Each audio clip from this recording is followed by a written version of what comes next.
I was deep in it, gaming on Samsung Galaxy Z Fold 7. Unfolding the screen made it twice as big and so immersive, I kinda lost myself. Might have trolled a little too close to the sun.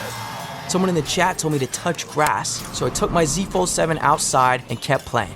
Still won, got a tan, and a nice little reset. Powerful processor, realistic graphics, you stay locked in, streak stays alive. Can your phone do that? The new Galaxy Z Fold 7. Get yours at Samsung.com. Hey, it's Ryan Reynolds here from Mint Mobile. Now, I was looking for fun ways to tell you that Mint's offer of unlimited premium wireless for $15 a month is back. So I thought it would be fun if we made $15 bills. But it turns out that's very illegal. So there goes my big idea for the commercial. Give it a try at mintmobile.com/switch. Upfront payment of $45 for 3-month plan, equivalent to $15 per month required. New customer offer for first 3 months only. Speed slow after 35 gigabytes if network's busy. Taxes and fees extra. See mintmobile.com. Let the Record Show with Judge Richard Weinberg and Chairman Jesse Garcia. Entertaining and informative. On the Red Apple Podcast Network. Welcome back to Let the Record Show with Jesse of the Republican Party. Jesse is the vice chair of the New York State Republican Party and the county chair of the Suffolk County Republican Party. Our good friend, co-host, noted attorney, commentator, and essayist Eric Levine is out today. So Jesse and I are back together. It's like old times. And I'm Judge Richard Weinberg. So I want to watch our ratings go up, correct, Judge? No, listen. I've been accused of being the anchor, so I'm responsible if it goes down, regardless who we have as guests or whether you or Eric are there. It's all my fault. Mm-hmm. I'm used to that because I have a wife and 2 daughters and 2 granddaughters who point that out to me regularly. That is true. So I want to begin today by talking about a case that just broke yesterday, Jesse, and that's the Trump civil case that was brought by Tish James, the Attorney General of the state of New York. The case from beginning to end, and it's not over because there are going to be appeals, probably from Trump and probably from the Attorney General's office. This case is not over, but there's a victory. There's a victory for Trump in part and a victory for Tish James in part. Now, I took the trouble, believe it or not, Jesse, of reading all 323 pages of this decision. And it wasn't a unanimous decision, and it wasn't even a majority opinion. You had 5 judges who picked different pieces of each other's decisions. You had 3 concurring opinions. The net is as follows. 1, the number of $500 million plus interest penalties was deemed excessive and a violation of constitutional protections, both under the state constitution and federal constitution, of excessive fines. That's number 1. So that's a big victory for Donald Trump and his family and his business interests. What remained alive in the case was the injunctive relief, saying he couldn't be in the business for a number of years, including the children couldn't be in the business for a number of years. That stayed in place, and also appointing a special monitor to supervise the business interests of the Trump business. Also staying in place was the finding that somehow Trump was liable, had done something wrong. So for those reasons, I believe Donald Trump will appeal, and I think the Attorney General will appeal as well. The most interesting decision, concurring opinion, came from Justice David Friedman of the Appellate Division. And he said as follows: in essence, this is a case that never should have been brought. It was a political witch hunt by the Attorney General. Attorney General campaigned on getting Trump, and that's what she delivered on, getting Trump. That this was a violation of her oath of office and ethical standards, and it was just the wrong thing to do. And that she tried to destroy him both politically and financially. She didn't destroy him politically because he became president anyway, and financially has now been set aside subject to this appeal. They'll go to the New York Court of Appeals.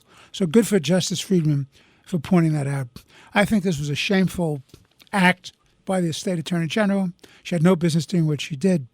In a recent column, I think it was either late yesterday or today, in the New York Post, Professor Jonathan Turley, great constitutional lawyer at George Washington University Law School, said this case was absolutely reprehensible. It was a disgrace, never should have been brought. But here we are, and it looks like it's going to go to the Court of Appeals. What are your thoughts about this, Jesse? Well, Your Honor, from many, almost being back from the start of this case, when it was first announced and as it was tried, ironically, during the 2024 presidential primary and general election, this was moving forward. And we all unanimously said that this case never should have been brought forward. I think the fact that, and you're the lawyer here and the former member of the bench who served with fairness and integrity and transparency while you served on that bench, it's the fact that you mentioned it was a fractured decision. There's no majority opinion. No majority opinion. And they were and you read off three of those issues. The most compelling for me being from the last judge that said this case never should have been brought. It was the wrong thing to do. That the Attorney General campaigned on arresting and convicting Donald Trump. I think it justifies what everyone has said, that anybody that with a new law license and anybody who has a law license that practices law with integrity and fairness said about this case, it never should have been brought. There was no one hurt. Everyone was being paid back. There was nobody, no entity here that was hurt in the matter in this case. Donald Trump paid back the loans. He paid them back. The banks made money. The banks made money. So everyone made money except, I guess, the Attorney General. Now, let's also note that the Attorney General herself is embroiled in an investigation for mortgage fraud, where she states, I forget what the state is, I think it was Pennsylvania, that she calls Pennsylvania for the purposes of getting a better interest rate. I thought it was Virginia. I thought it was Virginia, Maryland. Virginia. I'm sorry. Yes, Virginia. Yeah. I apologize, sir. Regardless, another state other than New York is her primary residence. And then I guess she was married to her father, the paperwork stated, for the purposes of getting a better interest rate. Now, just for our listeners to know that for you to be elected the Attorney General of the state of New York, or even if you're a council person in one of our towns, say the town of Brookhaven, one of the basic requirements, one of the things you need to do is reside in those states and be a lawful voter in those states, which means that's your primary residence. So obviously there was some shenanigans going on with the Attorney General and her trying to secure a better interest rate out of state. And I believe that the one with her father, which they claim were his husband and wife, was one in another business opportunity in Queens. Let's throw that all out for a moment, all right? About the hypocrisy that no one's above the law. The fact that this case never could have been brought out. The fact that this confirms and validates what the average American saw during the course of this case that transpired basically in real time, though there are no courtroom cameras. At every break, the president spoke, and there was reporters that reported almost everything. They tweeted out every moment and every updates from inside the courtroom. The American people saw through that, and ironically, Judge, you remember this. President Trump had to be stuck in his courtroom for about a month, 5 weeks, taken off the campaign trail during that case, and his popularity gained.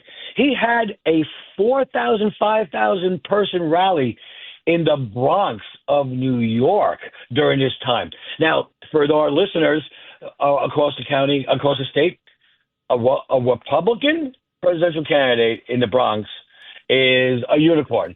I'm sorry, the unicorn is a successful rally in the Bronx for a Republican.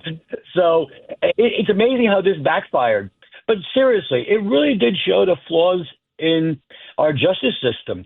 As a layman and as a resident of New York, and George, I know you agree with this because you said it many times, you can't campaign a candidate for a prosecutor's office cannot say, I'm going to campaign for the purposes of convicting such and such. If you're a Met fan, maybe you're saying, I'm going to run for Attorney General and I'm going to convict the general manager of the Mets for his comparable decision-making process. You can't do that. That's not fair. You've got to be impartial. You have to let the evidence take you to where the case needs to be led. This was all about politics and the destruction and the prevention of Donald Trump being the nominee of the Republican Party. That's very well said, and I agree. So let's just understand what the basic facts were. He made an application for loans, mortgages on his property. He did an estimate, which he provided the banks. He had a disclosure document saying, do not rely on this. Do your own due diligence. These are our assessments. These are subjective assessments. Do your own. The banks did their own. They came to their own conclusions. They loaned him the money. There was no injury to anyone here. The bank said not only did they make money, they would do business with him again. This is a statute, the executive law, Jesse, that they relied on. It had never been used before in this context. This was a private-to-private business deal. There was no real public interest in this. A statute never used before where they didn't have to show injury. So in my humble opinion, as a former Supreme Court judge, this was a violation of constitutional protection. How can you have somebody guilty of a fraud if there's no injury and there's no reliance? So there's no detrimental reliance and there's no injury and there's no public interest in a private transaction where both parties did their own advocacy due diligence and the bank decided to do it. The whole thing is shocking. And as you correctly point out, Jesse, it's no coincidence this was done in the heat of the presidential season, the nominating process and the electoral process. That's what it was all about. It was designed to hurt Donald Trump financially and politically. And with respect to the measure of damages, you had a judge, a Supreme Court judge, who I know and knew well. In fact, had lunch with him over the years. We were both downtown Manhattan. He became a minor celebrity because of this. He was very excited about having this case. And every ruling that he made was detrimental, whether it was correct on the law or not, to Trump's interest. And the number that Tish James asked for and the number that Justice Engoron gave was staggeringly high, with no indication that there was a correlation between the number that he had to pay, $500 million plus interest, and any harm.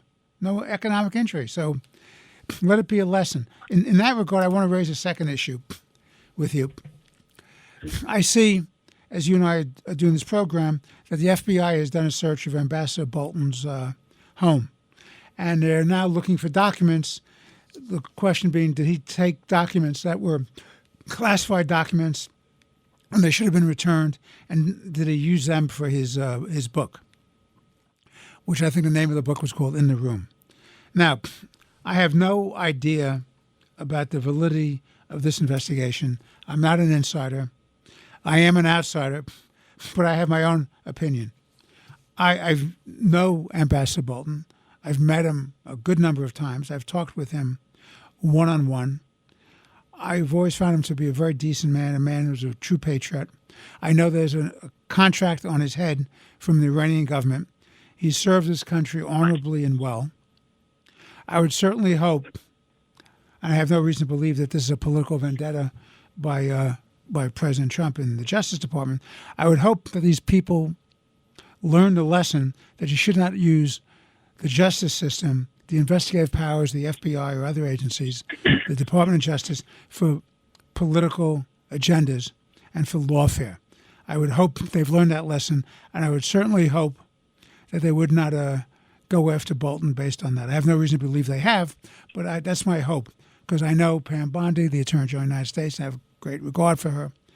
And I wish all sides would be well in this. I would point out, by the way, on the statute that they're relying on, they never prosecuted Joe Biden on it. They did execute a search warrant against President Trump on it, and they never went after the Clintons on it. So it's a statute that's very, very rarely used. And it's very troubling that this may have the specter of lawfare. I'm not saying there is lawfare. I would just hope there's not. We don't want the Trump administration to fall into the same trap that the Biden and the Obama administrations did. Your thoughts? Like you, I have great respect, and I think the American people have great respect because they've seen her as an attorney general in the state of Florida, with Attorney General, New York Attorney, U.S. Attorney General Pam Bondi. I also have, and so do the American people, they've seen him there as having served as chief of staff to the FBI Director Capel. So I really do think that in this case, it is something must have transpired, something new must have transpired. And you know this, sir, as being a lawyer, that as things percolate and new things come forward, it revives and puts together pieces of the puzzle. I'm not sure what it is. I don't think that the two people involved in here or leading the agencies are those who were who will engage in lawfare. They've staked their entire public career against that and rooting out corruption and rooting out partisans in a venue such as the FBI and the prosecutor's office of partisan type of agendas. So it'll be interesting to see. Something new must have come here. Where you and I will differ is on Mr. Bolton. Honestly, I think that except in the time before he was appointed to the NSA by Donald Trump in his first term, President Trump in his first term, he was a bit of an outcast. He was a bit of an outlier. I think he was more of a hawk than anything else. I mean, certainly like everybody else, like most people, they have their goods and their bads. I have never been a true fan of Bolton. It was just something always has swirled the controversy. And I say it this way, not controversy in terms of illegalities or corruption, but swirls about, look at me, he needed the attention, maybe took extreme positions, or the fact that he, when he found it better for him to get a paycheck after leaving the Trump administration, he decided to attack the Trump administration. As we know, there was a slew of former Trump officials that if they wanted to make money in the private sector had to attack their former boss from the first term in Trump 45. So, I mean, that's where I sit in with Ambassador Bolton. I think it'll be interesting to see where this goes, where it comes out of. But the basic thing that you opened up with and you said on both sides, I am truly confident and that this is done based on tips and evidence that are taking them and leading them down to a case, as opposed to a partisan witch hunt that we watched Democrats, just as we spoke about Attorney General and from New York, and certainly the Biden Department of Justice that engaged in lawfare.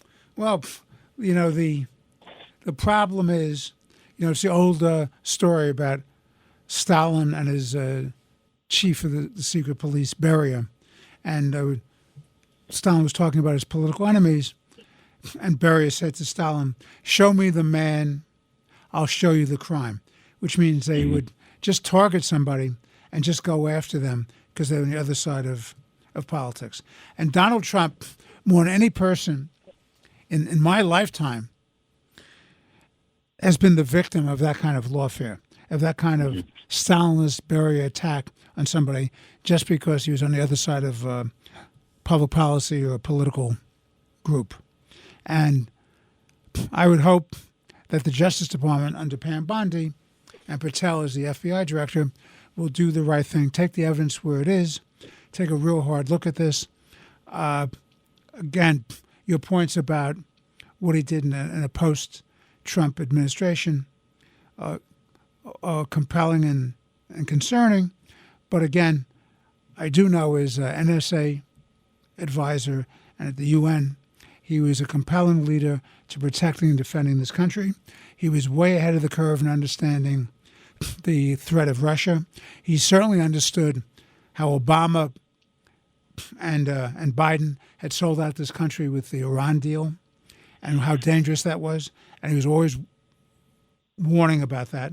And for some reason, people would take the position that based on that, he was dangerous. He was too much of a hawk. Me, I've always thought Iran was dangerous. I've always thought that Governor Romney, Senator Romney, was always correct with respect to you can't trust the Russians, and they were very, very dangerous.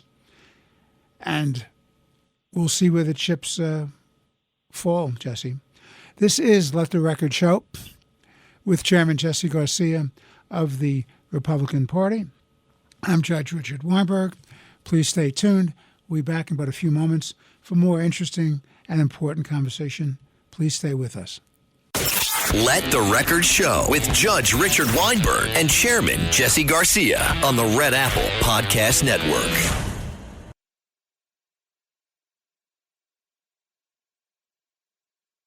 Hi, this is Joe from Vanta. In today's digital world, compliance regulations are changing constantly, and earning customer trust has never mattered more.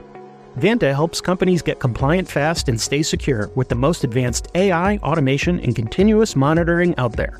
So whether you're a startup going for your first SOC 2 or ISO 27001, or a growing enterprise managing vendor risk, Vanta makes it quick, easy, and scalable. And I'm not just saying that because I work here.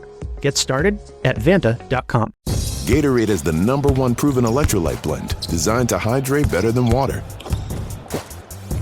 So you can lose more sweat and raise your game. Gatorade, is it in you? This episode is brought to you by KPMG. Making an impact is how KPMG helps make the difference. KPMG applies advanced tools and strategic thinking to convert data into actionable knowledge and deliver value by improving performance through transformation, modernizing processes with technology, harnessing the power of data, navigating complex M&A transactions, and enhancing trust among stakeholders. Go to kpmg.us/advisory to learn more. KPMG. Make the difference.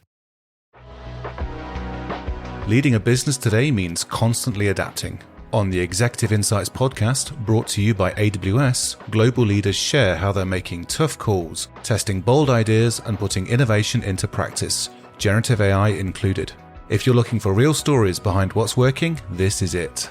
Subscribe to the Executive Insights podcast today, available now on all major podcast platforms.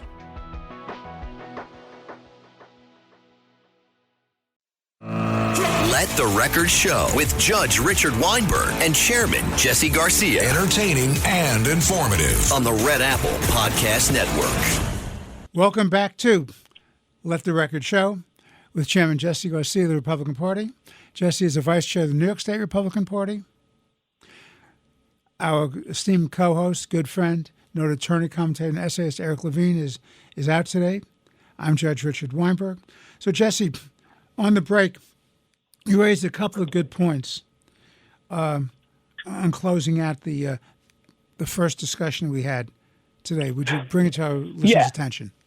This is regarding the raid on former ambassador and national security advisor Bolton's home, which occurred on Thursday, and we're taping on Thursday. When asked about this in announcing the fact that the United States will be holding the FIFA Cup in an extensive question and answer period, President Trump said he knew nothing about it.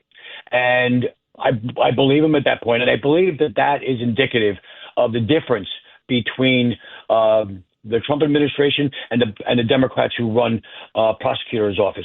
They would have consulted, and they did consult the Biden when they were. No, Biden gave his sign off about going into. In fact, I'm sorry. Yes, Biden gave the sign off on the raid of President Trump's home in Mar-a-Lago, and in here, the Department of Justice and the FBI did the right thing. They conducted their action and then advised. Obviously, the president need to know about it because he was going to be asked about it. But I think they did that properly, and it's indicative of the differences between the Department of Justice and the FBI under the Trump administration and Republicans and the lawfare that engaged under Obama and, of course, Biden. Good. All right, so let's switch gears.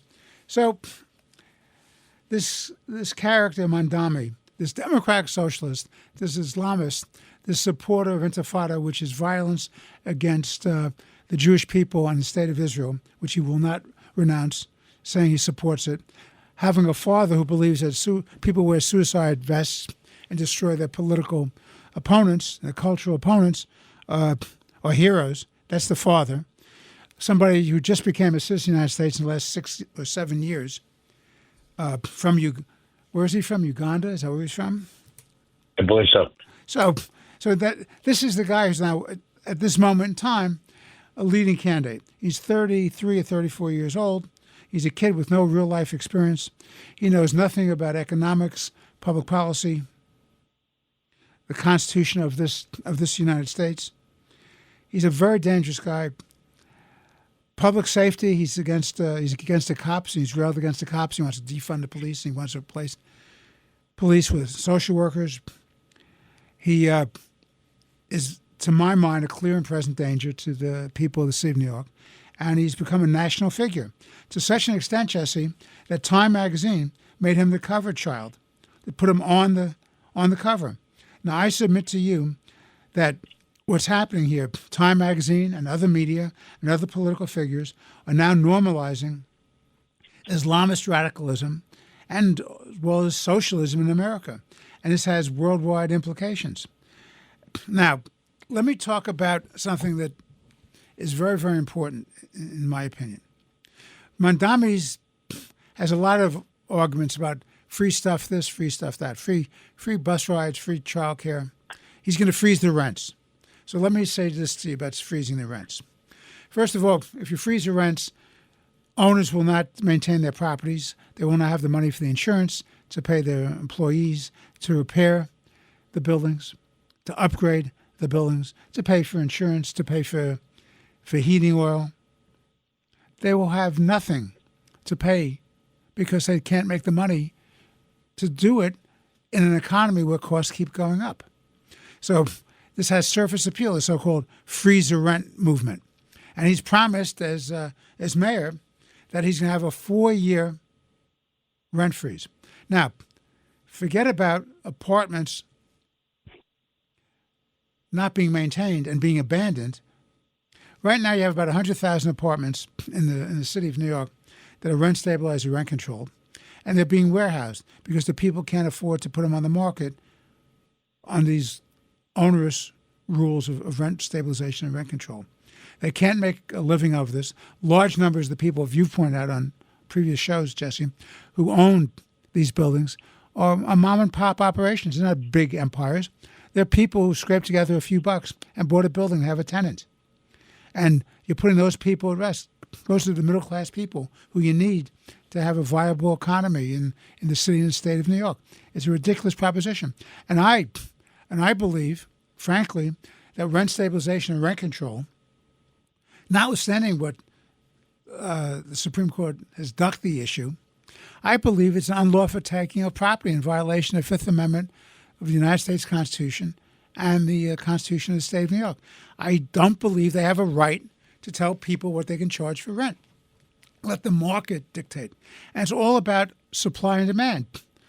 If rents, of course, will go up if you have limited supply, but if you create public policies like rent stabilization and rent control, which discourages new buildings or maintenance of existing buildings, of course the supply is going to go down and the rents are going to go up. Now, I want to make this last point, then I want to turn this over for your thoughts, Jesse. So the whole campaign of Mamdani is freeze the rent, 4 years, 4 years. Let me tell everybody the clear truth. Mamdani is mayor of New York, God forbid, has no power to freeze rents. The law is very clear that there's a board that does this. There's 9 members, all appointed by the mayor, but they're supposed to have a fiduciary duty to do rent increase considerations based on the market data, the cost of doing business, the market data, and that's very, very important. And you just can't unilaterally, by fiat, be the mayor and tell this board what to do because they'd be breaching their duties. Two people are appointed out of this group of 9, Jesse, from the tenants groups, and 2 from the landlord groups, and then the rest is supposed to be so-called public interest or public representatives. The mayor can't tell them what to do. He can suggest to them what his thoughts are, but they have to independently exercise their fiduciary duty, make an independent analysis of the costs. He has no right to do this. It's unlawful. As we say in the law business, it's arbitrary, capricious, unlawful, unconstitutional, and it would be set aside by any honest bench considering that if he tried to do that. But that's in essence part of his campaign.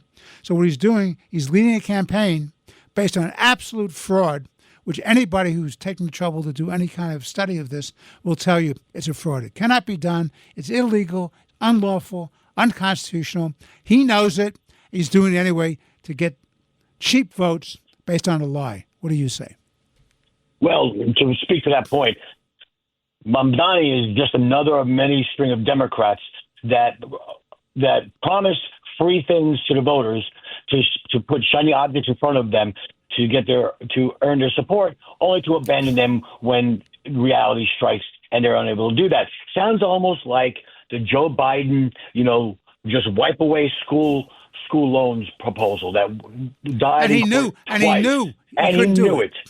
Exactly. And even he needed an action of even that. Pelosi, who's not exactly a motto of rectitude, acknowledged that and said he can't do it. It's illegal.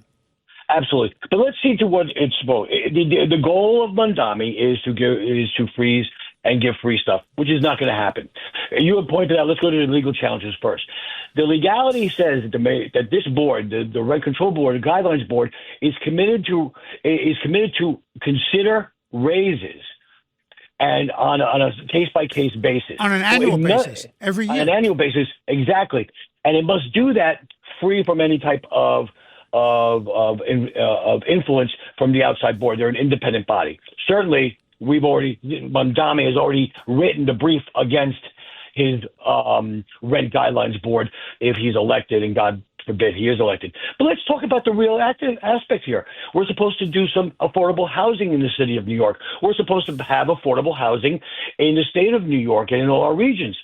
These type of actions aren't going to help, as you pointed out, the upkeep and the maintenance and dealing with a housing stock. It's actually going to depress it. This is not landlords saying it.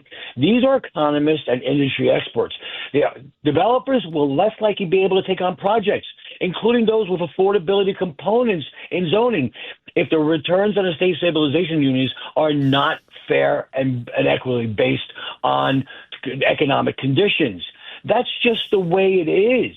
What's going to happen is that there's going to be less stock, less housing available, which is going to grow the prices of housing that's already existing. You're actually hurting the middle class by doing this, by reducing the stock and increasing the fees for everywhere outside of the rent stabilization. This is going to be a big problem to move forward. I think that those concerned, landlords and the small mom and pop operations and all those alike, are going to take this to court.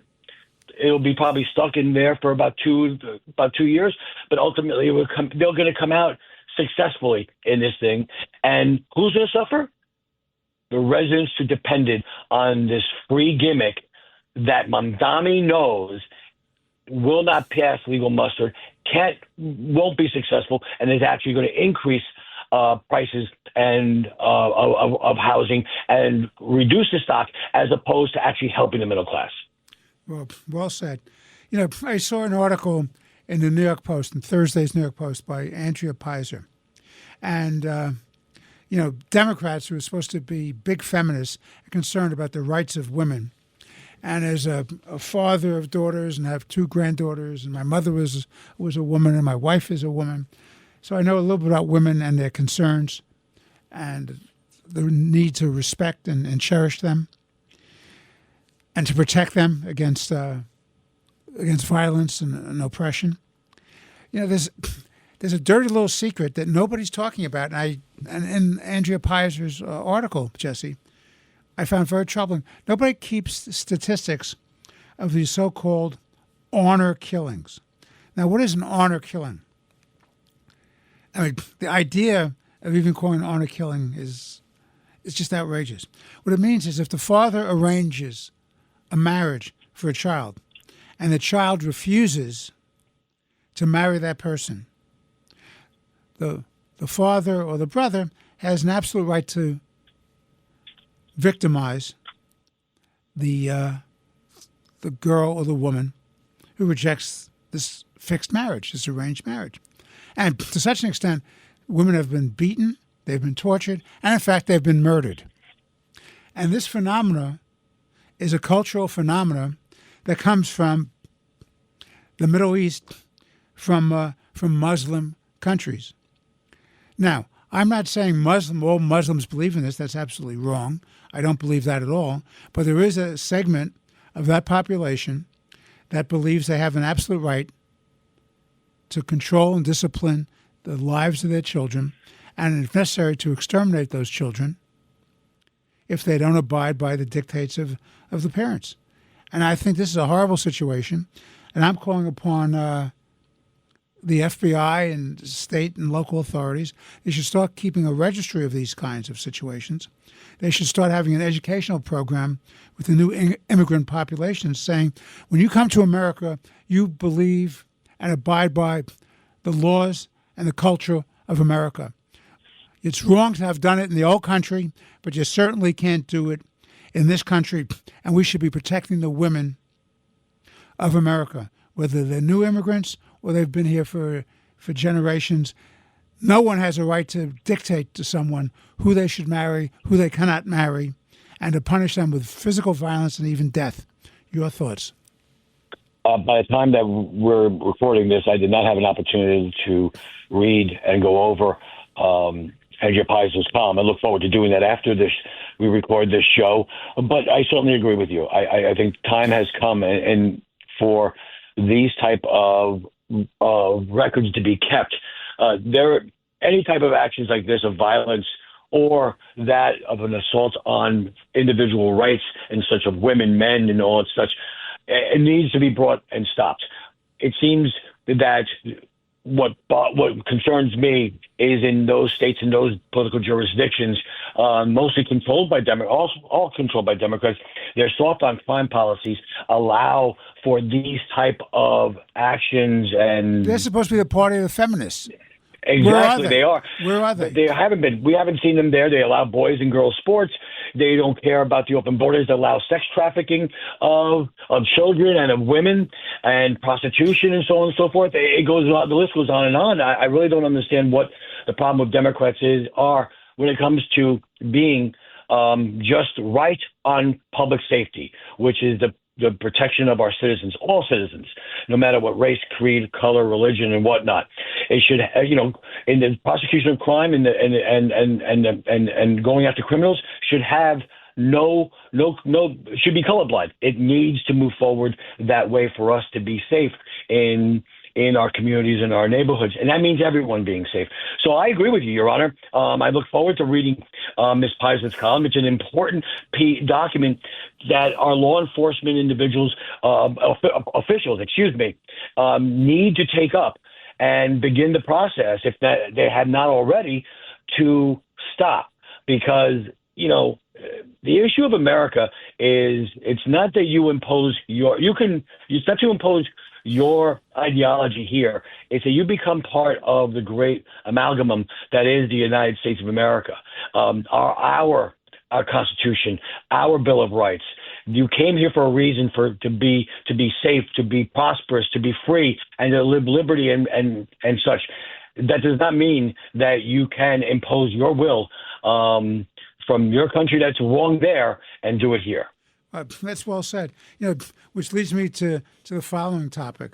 Today's Democratic Party, and I'm a Democrat, as you know, even though Eric Levine denies it, but I am a Democrat. But Eric's wife backed me up, and she too is a Democrat. She says I'm a Democrat. So I have an affidavit from her, which I'll be happy to show Eric.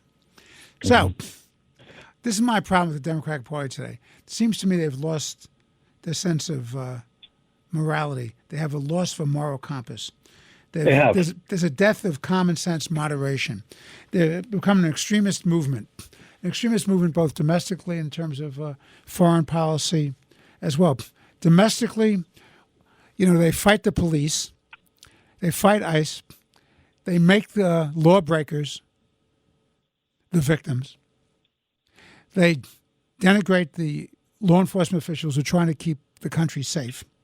The Biden administration allowed in millions of people who shouldn't have been here, were never vetted.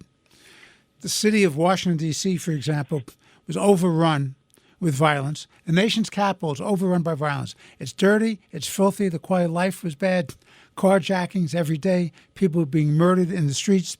So Donald Trump, to his credit, seized control of this, and he's allowed to do that because the District of Columbia is in fact federal jurisdiction, and they're allowed to supersede the local government. And what he did is he brought in the National Guard. He's working with the police in a coordinated, respectful manner. Crime is now going down. People are going out to dinner where they were afraid to go out to dinner. There's a sense of safety being reinvigorated in the District of Columbia. District of Columbia is our nation's capital. Visitors from all over the country, all over the world come there. Shouldn't they be able to visit the monuments and the museums and walk the streets in safety and with comfort and security? Isn't that important? And now mayors of other cities, you have some mayors are calling upon Donald Trump to do the same thing for their cities, come in and reestablish law and order, which is not as easy to do, frankly. But the District of Columbia is easier to do because it's a federal jurisdiction. But maybe there are ways of helping the police forces make sure that there's a protection of life and property. And Donald Trump, if I were him, I would go to every city that's prone to violence, whether it's Chicago, whether it's Philadelphia, whether it's New York, whether it's New Orleans, whether it's Seattle, whether it's Portland, whether it's L.A., whether it's San Francisco. Go to each one of them and do what's necessary to clean up the streets, get the homeless off the streets, get them into facilities for their mental health, get them into facilities for their drug addiction. Homelessness is not about not having a home. It's about people who have a combination of drug addiction and mental illness and an inability to care for themselves. And it's not human compassion to let them live in filth on the streets. It's the wrong thing to do.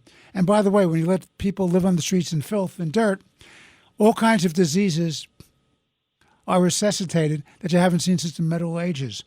And that's what's happened in all these cities, which have tent cities, where you can't walk down the street without confronting people who are not taken care of in terms of their physical and their mental health.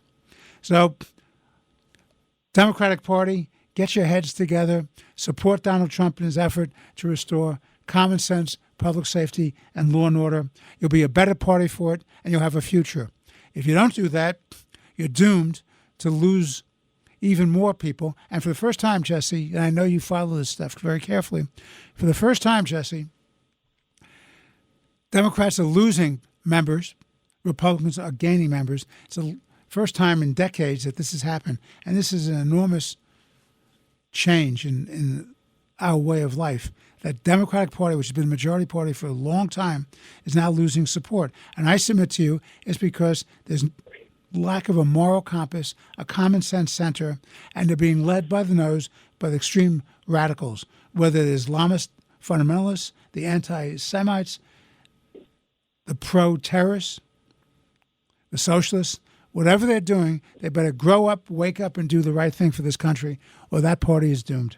This is Let the Record Show with Chairman Jesse Garcia, the Republican Party. I'm Judge Richard Weinberg. Please stay with us. We'll be back in about a few moments for our final segment in today's show. Stay tuned. Let the Record Show with Judge Richard Weinberg and Chairman Jesse Garcia on the Red Apple Podcast Network. This episode is brought to you by Cadillac. Cadillac certified service technicians are factory trained to fit your vehicle with the tires specifically developed for it. And with our tire price match guarantee, you get the best fit for the best deal. Let us do the work. Available on select eligible tire brands at participating dealers only. Offer ends 12/31/2025. Terms apply. See dealer for complete details. Visit Cadillac.com/service to learn more. I know every operating system like the back of my hand. When it comes to 5 years of experience and have worked with several people from your company, I've been recognized for my passion. My team is everything. LinkedIn delivers candidates who rise above the rest. With an up-to-date view into shared connections, skills, and interests you won't find anywhere else. See why 86% of small businesses who post a job on LinkedIn get a qualified candidate within a day. Post a job for free at linkedin.com/achieve. LinkedIn, your next great hire is here. Get lost in the acoustic brilliance of 3D audio that surrounds you. Feel the embrace of the massage seats that adapt to your every move. Experience the warmth of a vehicle that welcomes you as you approach. We could tell you what makes a Lincoln SUV so extraordinary, but don't take our word for it. Take it on a test drive at the Lincoln Summer Invitation with exclusive offers on now, only at your local Lincoln retailer. Talk about stepping up. Bang! Bang! It's time to level up your game. Introducing the all-new ESPN app. All of ESPN, all in one place. Your home for the most live sports and the best championship moments. The electricity is palpable. Step up your game with no annual contract required. It's the ultimate fan experience. Level up for more on the ESPN app or at stream.espn.com. Sign up now.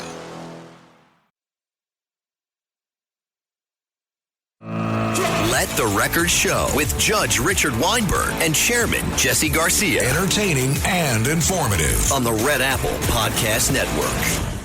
Welcome back to Let the Record Show with Chairman Jesse Garcia of the Republican Party. Jesse is the Vice Chair of the New York State Party and the County Chair of the Suffolk County Republican Party. Our good friend, co-host, noted attorney, commentator, essayist Eric Levine is out this week. I'm Judge Richard Weinberg. Well, what was it, a week ago, Jesse, that there was this summit in Alaska? Is that what it was, a week ago? Yes, it was, a week ago. And followed up this past Monday by another meeting in the White House where he met with Zelensky. So he had a meeting with Putin in Alaska, he had a meeting with Zelensky at the White House, and he was joined by, Zelensky was, by the leaders of Europe who put on a united front with him. We're a week away from these events. The question I have for you is, who are the winners and losers in this diplomatic theater orchestrated by Donald Trump? And what can we expect? Are we going to have peace, and a real peace, and I don't mean a temporary peace, but a real peace, stop the evil destruction by the Russians of the Ukrainians, respect their sovereignty, and move on and try to have a productive world? Or is this meat grinder of killing tens of thousands of people, including civilians, by the Russians against the Ukrainians, is that they can continue? What's next, and who are the winners and losers? Your thoughts, Jesse? Really, I believe that the only individual in this game that truly wants peace and to stop the death is President Trump. I think that for a variety of reasons, politically, both in their countries and for their standing in their political parties and in their constituencies, Zelensky and Putin both are grudgingly coming to the peace table, to the peace talks, to the peace table. There was a furious 4 days that occurred from Friday through Monday, Tuesday that followed the Alaskan summit, and I think that President Trump did and is acting decisively. He brought everyone together. He wanted to get a framework of having Putin and Zelensky meet face to face. That is expected to happen when an agenda is put forward. That's a big step forward. And I honestly believe here that President Trump is correct in this. You can't get two warring forces together if it appears that the mediator is siding with one side and is calling one side bad names and the other side different names. President Trump, and I know his heart is with the fact that he wants to end the killing and end the death. He's trying to get these two factions together, these two warring countries together, and finally get to an end to this war, to the hostilities that has been killing hundreds of thousands on both sides. And I think we've all agreed that there really is no way for Ukraine and Zelensky to truly win this war. I'm not sure what the final outcome will be, what the map is. But at the very first time, President Trump has stated that America will be part of a peacekeeping stabilization force, will help Ukraine. It may not be boots on the ground, but it comes in different forces and different. It can be intelligence. It could be air power. Intelligence. It could be apparatus, armaments and such, and through NATO. We see NATO coming together. The president's been acting very decisively, far more decisively than the Biden administration, which is just a joke, Your Honor. As you know that this occurred under the Biden administration. It never would have under the first Trump administration. I think everyone honestly believes that and understands that. But he met with Putin. He gathers with the leaders of Europe and Zelensky in the Oval Office. 72 hours later, almost maybe 90 hours later, on Friday to Monday, depending on your time zone, and they start hatching out a plan. And what does he do? He picks up the phone and calls Vladimir Putin at 1 a.m. Moscow time, because you've got to lay it out and such. I think that that's the type of action that is needed here, that type of involvement that's needed here. It appears that Budapest is being looked at and is being surrounded as that's a place where Zelensky and Putin will meet. An agenda needs to be established, and I get this. If we're going to be really speaking about substantive stuff, you need to understand what that's going to be and what's going to be and take shape for Zelensky and Ukraine and for Russia. But the one thing we have to also watch is that Russia cannot be trusted. They need to constantly be held to their feet to the fire. Just in one of the most recent bombings, an American-owned manufacturing facility that was not involved in the war was attacked with 12 people killed. Something's going to have to be done about that.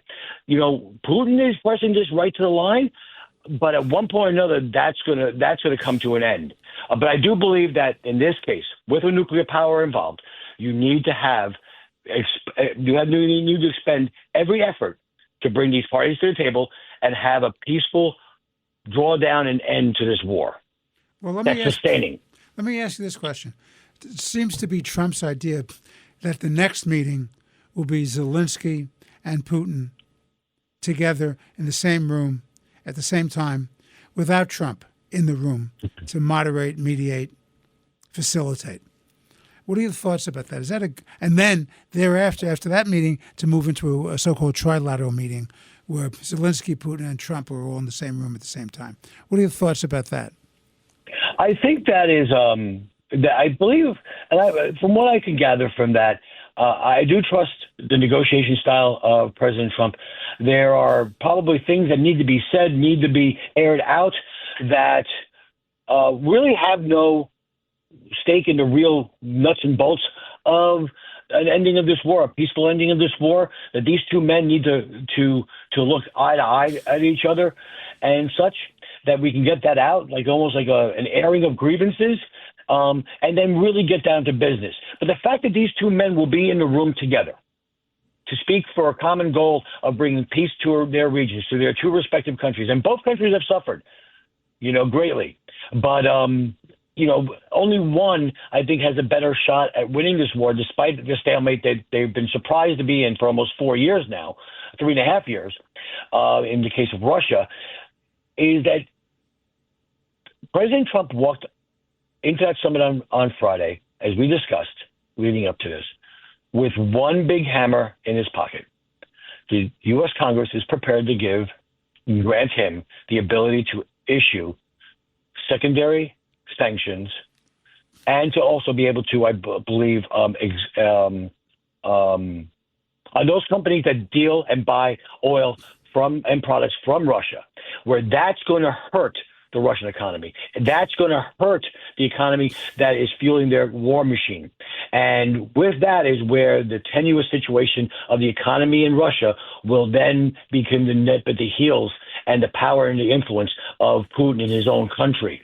That tool is key in engaging so that the president can keep these two countries at the bargaining table until a peaceful end is brought to this war. Well, these are my thoughts. Mm-hmm. I agree when you say you can't trust Putin. Yep. I also agree with you when you say that based on the battlefield facts on the ground, Ukraine is in a defensive position and Russia has been picking up steam. I believe where I have my real doubts is whether Putin really wants peace, but he thinks he can keep putting Ukraine in a meat grinder and wear it down so it gets all of what he wants. And I'm very concerned about that. So I submit that the better way to deal with this is to immediately impose secondary sanctions. Mm-hmm. I would do it now. I would let China and India know there's a price to be paid. You do what you have to do to get Putin to deal honestly with this because he thinks he's going to have facts on the ground where he's going to get more territory. And his demand, for example, that they get all of that east part of Donetsk, even though he doesn't control that, and that NATO is to back off, and that there should be no Western forces in Ukraine to monitor peace. Those are his demands now.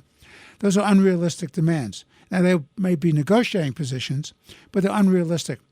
So far, the more he plays out the clock, the more it's to his advantage, because he really doesn't care about the loss of life on the part he does not. Of his people or the Ukrainians. It just doesn't matter to him. He's a zealot. He wants to reestablish the Russian Empire, the Soviet Empire. You cannot reward someone like that who's a war criminal with substantial gains, because if you do that, you fall into the same trap that Neville Chamberlain did in the 1930s when he went back to England and said we had peace in our time because they gave up the Sudetenland. That was a mistake because very shortly after, they gobbled up the rest of Czechoslovakia and they moved into Poland. And left to his own devices, this man would do that because he thinks of himself as a czar, as a visionary, as a historic figure who will regroup and reinvigorate this Russian Empire. And when you have people like that, you're not dealing really with rational minds. He's clever, he's shrewd, he's playing out the clock. Impose those secondary sanctions now, do the deal now. The one thing I have to agree with Trump about, and I didn't at first, but now I kind of come around to his thinking. The problem with the ceasefire is both sides get to regroup. And the only way to have peace is to have a real final peace treaty. But a real peace treaty has to be backed by resources to keep both sides in check. We can never forget that the aggressor here was Russia. The defendant in this crime, this war crime, is Putin. It's not the Ukrainians who started this. This has been Let the Record Show with Chairman Jesse Garcia of the Republican Party. I'm Judge Richard Weinberg. We want to thank you very much for listening today. And as always, on behalf of Jesse and myself, God bless you, God bless your families, and God bless America. Thank you for listening. Look forward to being back with you again next week on Let the Record Show. Thanks for listening to Let the Record Show. You can hear Let the Record Show Sunday mornings at 6. If you like the podcast, share it with your friends and listen anytime at WABCRadio.com and download the WABC Radio app. Hit that subscribe button on all major podcast platforms. Plus, follow WABC on social on Instagram, TikTok, Facebook, and X. See you next time for a new episode so you never have to wonder. What the heck is going on here?